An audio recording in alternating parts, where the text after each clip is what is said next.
یو څو مهم او لنډ خبرونه. سټیپ کول کې ګورباچوف او اوباما ته لیکلي ول چې د افغانستان په برخه کې به د تاریخ د عبرت درس واخیستل شي. د اوضاع په ارزولو کې باید صداقت او درایت موجود وي او فرصت باید په هیڅ وجه ضایع نه سي.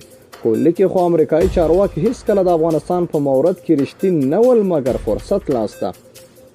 د سپتمبر د تروریستي حملو یو امریکایي قرباني لیکي د سپتمبر د جنایت په مقابل کې زموږ نظامي عکس العمل پر افغانانو باندې 100 کلن جنگ تحمیل کړ. ما په افغانستان کې ولیدل چې زموږ نظامیان پر ملکیانو تشدد کوي. زموږ حکومت دا ساده فکر کوي چې د جنگ له لارې به سوله اعاده او تروریزم به ختم کاندي. مشهور امریکایي سیاسي مبصره د امریکا په وتلي سیاسي مجلې کې لیکي بایدن بالاخره جنرالانو ته نه وویل.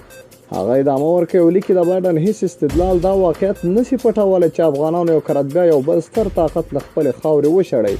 البته نه امریکا د افغان جنگ بایلود او نه یې هم وګټئ. د افغانستان د چارو وتلی امریکایي لیکوال سټیپ کول لیکي په 2010 کې ګورباچوف لشم اوباما ته وویل چې د افغانستان جنگ نه ګټونکی دی او امریکا مجبوره ده چې جنگ ته یوه سیاسي د حل لاره پیدا کړي. لیکوال لیکي په افغانستان کې د امریکا د ناکامۍ استکبار او دوکې قیمت ملکي افغانان ورکوي.